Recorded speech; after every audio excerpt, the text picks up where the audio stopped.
السلام علیکم ورحمۃ اللہ وبرکاتہ۔ بسم اللہ الرحمن الرحیم، نحمدہ ونصلی ونسلم علی رسولہ الکریم۔ بنیادی، ابتدائی اور آسان عربی گرامر میں اس سے پہلے کے سبق میں ہم نے جملہ، پھر جملہ کی دو قسمیں، جملہ خبریہ، جملہ انشائیہ، اور پھر اس کے بعد جملہ خبریہ کی دو قسموں کی اسمیہ خبریہ اور فعلیہ خبریہ کا تعارف، مثالوں سے اس کی وضاحت اور قرآن کریم سے اس کی اجرا کی وضاحت مکمل طور پر گزر چکی ہے۔ آج انشاءاللہ ہم جملہ انشائیہ کی قسمیں اور اس کی وضاحت پڑھیں گے۔ جملہ انشائیہ کی تعریف ہم نے اس سے پہلے پڑھی ہے کہ ایسا جملہ جس کے کہنے والے کو سچا یا جھوٹا نہ کہا جا سکتا ہو۔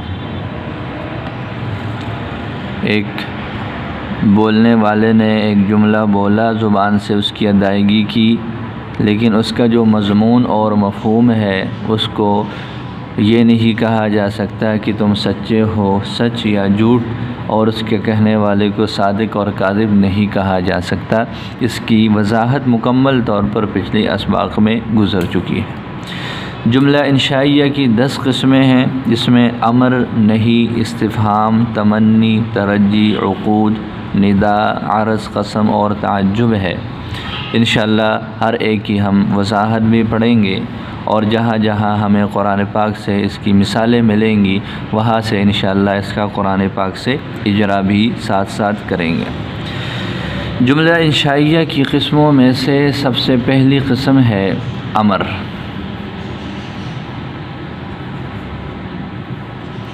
امر ایسا جملہ انشائیہ ہے،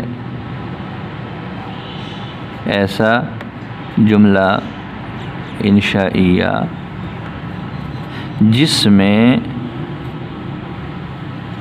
کسی کو کسی کام کے کرنے کا حکم دیا جائے۔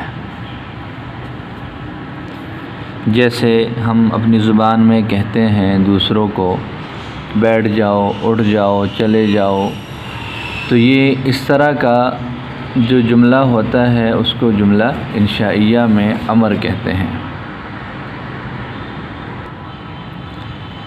جیسے ہم اپنی زبان میں کہتے ہیں، مختلف انداز سے کام کرنے کا لوگوں کو کہتے ہیں، جیسے بیٹھ جاؤ، اٹھ جاؤ، کھڑے ہو جاؤ، یہاں آؤ، لکھو، بیٹھو، کام کرو، کھانا کھاؤ، نماز پڑھو، یہ سارے کے سارے اس میں کسی کو کسی کام کے کرنے کا حکم دیا جا رہا ہوتا ہے، لہذا یہ امر کی صورتیں۔ جیسے ہم کہتے ہیں اکتب، بالفرض یہ ایک مثال ہے، لکھو، اجلس، بیٹھ جاؤ، اذهب، چلے جاؤ،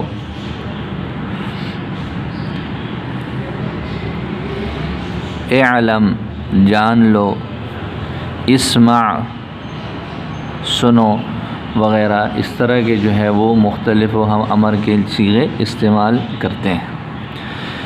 تو لہٰذا امر کی تعریف ہو گئی ایسا جملہ انشائیہ جس میں کسی کو کسی کام کے کرنے کا حکم دیا جاتا ہے۔ دوسرا جملہ ہے ہمارے پاس انشائیہ کی اقسام میں سے نہیں۔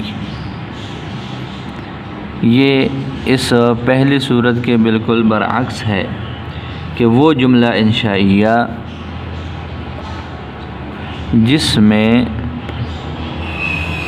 کسی کو کسی کام سے روکا جائے، امر میں حکم دیا جاتا ہے اور نہیں میں اس کو اس کام سے روکا جاتا ہے، تو لہٰذا یہ ہو جائے گی۔ جیسے ہم کہتے ہیں نہ بیٹھو، نہ کرو یہ کام، جھوٹ نہ بولو، دھوکہ نہ دو، اس طرح اس کی جو ہے یہ مثالیں ہیں۔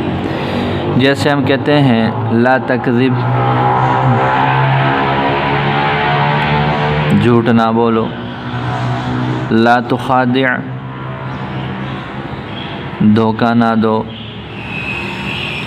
لا تضیع وقتک، لا تضیع اپنا وقت ضائع نہ کرو، اور اسی طرح اور بھی بہت ساری صورتیں ہیں جس میں ہم کسی کو کسی کام سے روکنے کے لیے جملہ بولتے ہیں تو وہ نہیں کی صورت بن جاتی ہے۔ امر کے اپنے صیغے ہیں، انشاءاللہ ہم جب صرف کا پڑھیں گے اس میں ہم پڑھیں گے کہ امر کون کون سی شکل میں ہوتا ہے۔ نہیں کے اپنے صیغے ہیں کہ نہیں کس طرح ہم اس کو بناتے ہیں، امر کیسے بناتے ہیں، اس کا استعمال کیسے ہوتا ہے، اس کی ترکیب کیسے کرتے ہیں، یہ ساری وضاحتیں انشاءاللہ ہم بعد میں اپنے موقع پر پڑھیں گے۔ اسی طرح اس کے بعد تیسرے نمبر پر جملہ انشائیہ کی قسموں میں سے یہ ہے کہ وہ تمنی ہو۔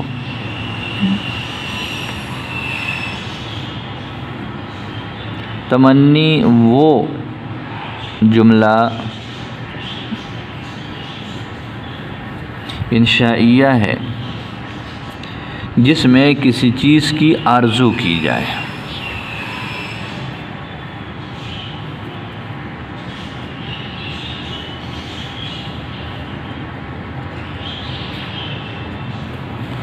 جس میں کسی چیز کی آرزو کی جائے، تمنا کی جائے، کسی چیز کو حاصل کرنے کی خواہش ظاہر کی جائے۔ جیسے یہ ایک عربی کا ایک شعر ہے، لیت الشباب یعود،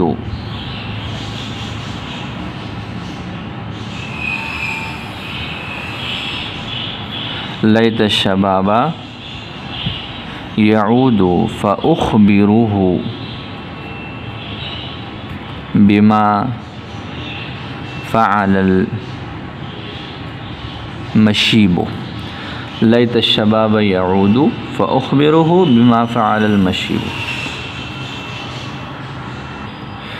یہ ایک عربی شاعر کا شعر ہے، جب وہ اپنی جوانی گزار کر بڑھاپے کی حالت میں پہنچتا ہے تو وہ کہتا ہے لیت الشباب یعود، کاش کہ جوانی لوٹ آئے، فأخبرہ تو میں بتاؤں گا اس کو، بما فعل المشیب وہ باتیں وہ کام جو بڑھاپے نے میرے ساتھ کیے ہیں، یعنی بڑھاپے نے میرے اوپر کیا کیا ظلم کیے، کیا کیا زیادتیاں کی ہیں، کیا کچھ مجھ سے چھین لیا ہے بڑھاپے نے، کاش کہ جوانی لوٹ آئے تو میں بتاؤں گا اس کو کہ یہ کام کیا ہے۔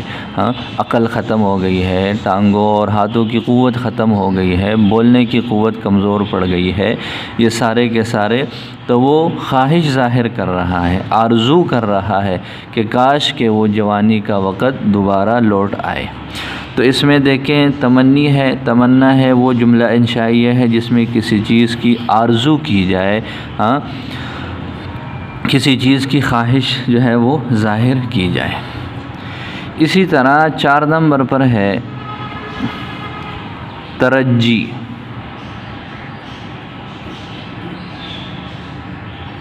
ترجی وہ جملہ انشائیہ ہے جس میں کسی چیز کی امید کی جائے، وہ جملہ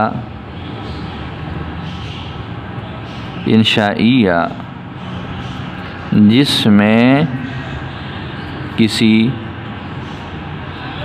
چیز کی امید کی جائے، امید کرنا کسی چیز کی، ہاں، تو لہذا اس میں جیسے ممکن ہے کہ ایسے ہو، ممکن ہے کہ آج بارش ہو جائے، ممکن ہے کہ آج موسم جو ہے وہ بادل والا ہو جائے، ممکن ہے کہ اس سال یہ فصل اچھی ہو جائے گی۔ تو یہ اس طرح امکان کو ظاہر کر دینا، کسی چیز کے بارے میں امید کو ظاہر کر دینا، اس کے لیے جو جملہ بولا جاتا ہے اس کو ترجی کہتے ہیں۔ تو ترجی وہ جملہ انشائیہ جس میں کسی چیز کی امید کی جائے، جیسے ہم کہتے ہیں لعل المطر ينزل، امید ہے بارش ہو جائے۔ لعل الحر یقل، امید ہے کہ گرمی کچھ کم ہو جائے گی. لعل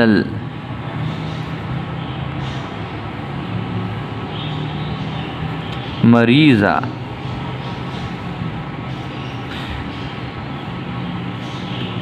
یشفی، امید ہے کہ مریض ٹھیک ہو جائے گا. تو یہ ان چیزوں کی امید کی جاتی ہے. تو آج ہم نے جملہ انشائیہ کی صرف 4 قسمیں پڑھی ہیں: امر، نہی اور تمنی اور ترجی.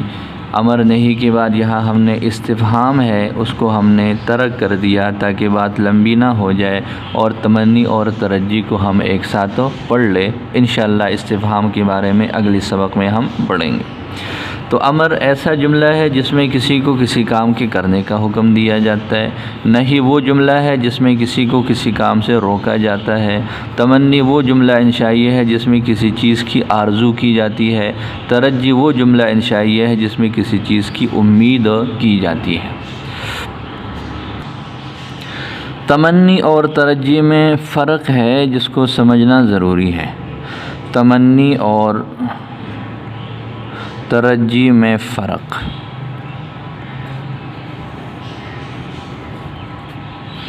تمنی اور ترجی کا فرق یہ ہے کہ تمنی کا معنی ہوتا ہے آرزو کرنا.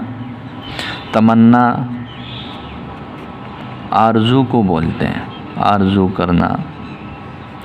اب یہ جو آرزو ہوتی ہے جس کا دوسرا معنی ہم خواہش کہتے ہیں، یہ ممکن چیز کی بھی ہو سکتی ہے اور ناممکن چیز کی بھی.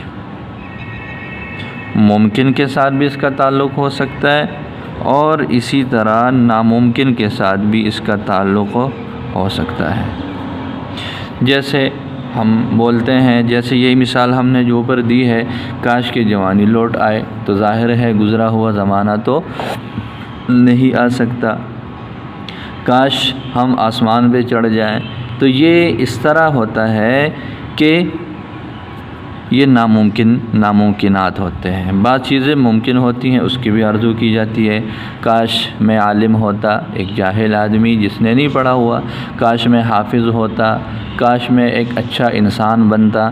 تو یہ حافظ بننا، عالم بننا، اچھا انسان بننا، یہ ایسی بات نہیں ہے کہ اس کے لیے ناممکن ہے، لیکن چونکہ اس نے محنت نہیں کی، کوشش نہیں کی، اس وجہ سے اس کو حاصل نہیں ہو رہا، تو اب اس کی آرزو کر رہا ہے. تو یہ تمنا کا تعلق جو ہے وہ ممکن اور ناممکن دونوں چیزوں سے ہے، جبکہ ترجی جو ہے اس کا تعلق صرف ممکن سے ہے، یہ ناممکن کے ساتھ اس کا استعمال نہیں ہو سکتا. تو اگر کسی ناممکن چیز کا اظہار ہو، اس کی خواہش ہو، تو وہ پھر جو ہے وہ ترجی ہے. اور اگر ممکن چیز کی خواہش ہو، اس کا اظہار ہو، اس کو حاصل کرنے کی آرزو ہو، تو لہذا ایسی صورتحال میں اس کا تعلق جو ہے وہ صرف ترجی سے ہوگا. تو لہذا یہ تو بات ہو گئی. لہذا اوپر والی مثال میں جو لیت الشباب یعود ہے، اس کو اگر ہم یوں کہنا چاہیں، لعل الشباب یعود، تو یہ جو لعل آتا ہے یہ عام عمومی احوال میں یہ ترجی کے لیے آتا ہے، اور لیتا جو ہے یہ عام طور پر اس کے لیے ہم ادھر لکھ لیتے ہیں. لیتا کا استعمال عام طور پر تمنا کے لیے ہوتا ہے، لعل کا استعمال عام طور پر ترجی کے لیے ہوتا ہے. تو لیت الشباب یعود کہنا تو ٹھیک ہے، اس لیے کہ جوانی کا لوٹ آنا یہ ناممکن ہے، تو وہ لیتا کے ساتھ ہم اس کی ادائیگی کرتے ہیں، ہم اس کو تمنی میں لے آتے ہیں. لیکن اس کو ہم لعل الشباب یعود اگر کہیں تو یہ جملہ پھر ٹھیک نہیں ہوگا، اس لیے کہ لعل ترجی کے لیے آتا ہے، اور شباب کا لوٹ آنا یہ ایک ایسی چیز ہے جو ناممکن ہے، اس وجہ سے اس کا استعمال اس کے ساتھ نہیں ہو سکتا. اب ہم ان 4 قسموں کی کچھ قرآن پاک سے مثالیں دیکھتے ہیں کہ قرآن پاک میں ان کا استعمال وہ کس انداز سے ہوا ہے. بہت آسان ہے. سب سے پہلے ہم امر کی مثالیں لیتے ہیں. قرآن پاک میں اللہ تعالیٰ نے ارشاد فرمایا اقیموا الصلاۃ، اسی طرح فرمایا آتوا الزکاۃ، نماز قائم کرو، آتوا الزکاۃ، زکوٰۃ دو. اسی طرح ایک جگہ ارشاد فرمایا ورکعوا، ارکعوا کا لفظ ہے اصل میں ارکعوا مع الراکعین، رکوع کرو۔ اسی طرح ایک مقام پر اللہ تعالیٰ نے ارشاد فرمایا انفقوا طوعا او کرہا، خرچ کرو۔ اسی طرح فرمایا اتقوا اللہ، اللہ تعالیٰ سے ڈرو۔ اسی طرح فرمایا یا ایھا الناس اعبدوا، اعبدوا اے لوگو عبادت کرو۔ اسی طرح فرمایا اوفوا الکیل، پورا کر کے وزن کر کے دیا کرو۔ تو یہ اسی طرح اور اس طرح بہت سارے الفاظ اور کلمات ہیں کہ جن میں اللہ تعالیٰ ہمیں حکم دے رہے ہیں، تو یہ مثالیں بن جائے گی وہ امر کی۔ اسی طرح نہیں کی مثالیں اگر ہم لیتے ہیں تو اس کی بھی بہت ساری صورتیں، جیسے اللہ تعالیٰ نے ارشاد فرمایا لا تقتلوا انفسکم،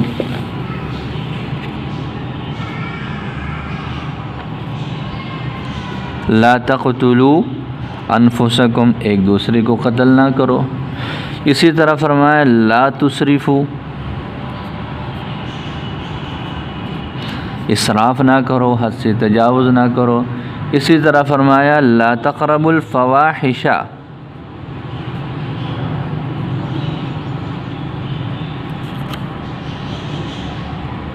بے حیائی کے قریب نہ جاؤ۔ اسی طرح فرمایا ولا تیمموا الخبیث،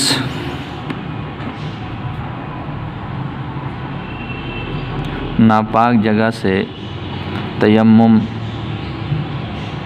نہ کرو یا نیت نہ کرو ناپاک چیز کی۔ اسی طرح فرمایا لا تمشی فی الارض مرحا، اکڑ کر زمین میں نہ چلو۔ اسی طرح فرمایا لا تقل لہما اف، والدین کو اف تک بھی نہ کہو۔ تو یہ اس طرح کی اور بھی بہت ساری مثالیں ہیں کہ جن میں اللہ تعالیٰ نے ہمیں مختلف کاموں سے منع فرمایا ہے، روکا ہے۔ تو نہیں وہ جملہ ہے جس میں کسی کو کسی کام سے روکا جاتا ہے، تو ان مثالوں میں اللہ تعالیٰ نے ہمیں روکا، تو اس وجہ سے یہ جو ہے وہ اس کی صورتیں بن جائیں گی۔ اسی طرح آگے ہم نے تیسرے نمبر پر پڑھا ہے 1، 2 اور 3۔ تیسرے نمبر پر ہم نے جو جملہ پڑھا ہے وہ تمنی ہے۔ تمنی کے لیے بھی قرآن پاک میں مختلف الفاظ استعمال ہوئے ہیں، جیسے لیتنا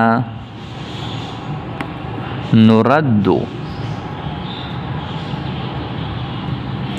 ولا نکذب بآیات ربنا۔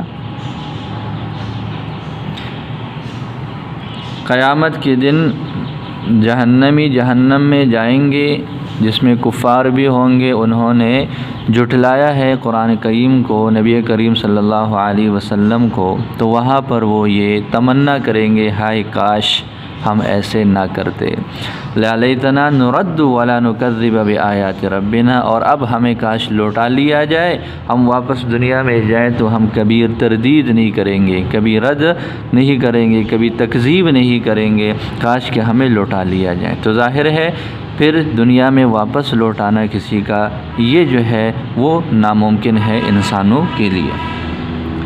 اسی طرح فرمایا یا لیتنی کنت معہم فافوز فوزا عظیما، لو ان لنا کرۃ فنکون من المؤمنین، یہ بھی بالکل اسی معنی کی ادائیگی کی ایک آیت ہے، لو ان لنا کرۃ فنکون من المؤمنین۔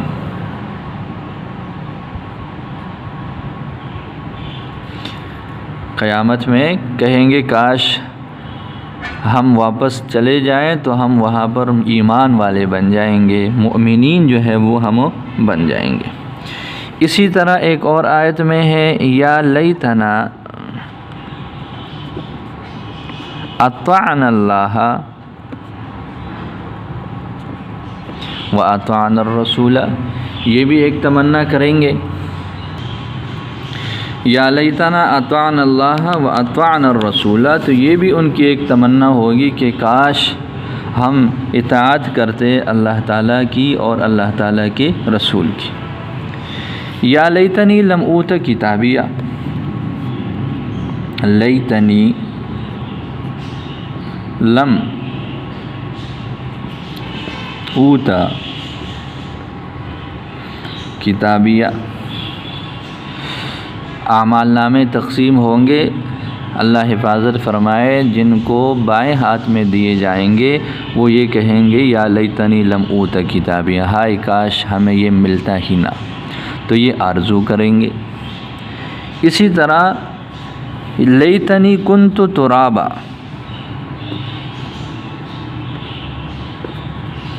لیتنی کنت ترابا، کاش میں مٹی ہوتا، انسان ہی نہ ہوتا، تو پھر آج قیامت کے دن یہ دیکھنا پڑتا۔ اسی طرح حضرت مریم علیہ السلام نے فرمایا لیتنی مت قبل ھذا،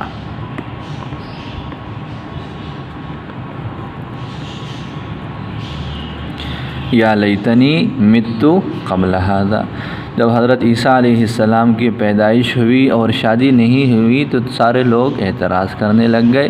اس وقت انہوں نے یہ بات ارشاد فرمائی تھی یا لیتنی، ہائے کاش میں اس سے پہلے ہی مر جاتی اور یہ دن مجھے دیکھنا ہی نہ پڑتا۔ تو یہ چند مثالیں ہم نے تمنی کی دی ہے جس میں خواہش کی جا رہی ہے، آرزو کی جا رہی ہے، اور بھی بہت ساری مثالیں ہیں، انشاءاللہ ہم اس کو کسی اور موقع پر اس کو جمع کریں گے۔ اللہ تعالیٰ توفیق عطا فرمائے۔ اگلی قسم ہم نے پڑھی ہے ترجی کی، کہ ترجی میں یہ ہوتا ہے کہ اس میں کسی چیز کی امید کی جاتی ہے، جیسے اللہ تعالیٰ نے فرمایا وما یدریک لعل الساعۃ قریب، آپ کو کیا پتہ، امید ہے کہ قیامت قریب ہی ہو۔ اسی طرح لعل اللہ یحدث بعد ذلک امرا، امید ہے کہ اللہ تعالیٰ اس کے بعد کچھ اور حالت پیدا کرے۔ بعد ذلک امرا، اسی طرح اللہ تعالیٰ نے مختلف انداز سے فرمایا لعلکم یتفکرون، لعلکم تعقلون۔ اسی طرح بہت ساری آیتیں ہیں، لعلکم تشکرون، لعلکم تہتدون، لعلکم تعقلون، لعلہم یرشدون، لعلکم تفلحون، لعلہم یتذکرون، لعلہم یتفکرون، لعلکم ترحمون۔ یہ مختلف اس طرح کی جو آیتیں ہیں یہ ساری امید کی جا رہی ہے کہ بھائی تم یہ کام کرو اور اس طرح کرو گے تو امید ہے کہ تمہیں عقل آ جائے گی، امید ہے کہ تم راہ پالو گے، امید ہے کہ تم کامیاب ہو جاؤ گے، اس طرح۔ اسی طرح اس کے لیے ایک اور لفظ استعمال ہوتا ہے عسى اللہ ان یعفو، عسى اللہ ان یعفو عنہم، امید ہے کہ اللہ تعالیٰ ان سے معاف کر دے۔ عسى ربکم ان یرحمکم، اسی طرح فرمایا عسى ربکم ان یہلک عدوکم، اسی طرح ہے عسى ان ینفعنا،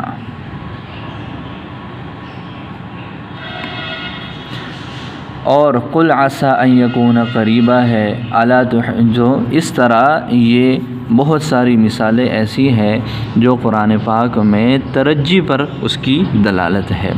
تو آج ہم نے جملہ انشائیہ کی صرف 4 قسمیں پڑھی ہیں، امر، نہیں، استفہام، یہ استفہام درمیان میں چھوڑ دیا تھا، تمنی اور ترجی، اور پھر قرآن پاک سے صرف چند مثالیں جو بطور نمونہ کے ہیں وہ ذکر کی ہیں۔ باقی قرآن پاک میں بہت ساری آیات ایسی ہیں جس میں امر بھی ہے، نہیں بھی ہے، تمنی بھی ہے، ترجی بھی ہے، وہ انشاءاللہ اپنی جگہ پر اس کا بھی تذکرہ کریں گے۔ اللہ تعالیٰ سمجھنا آسان فرمائے۔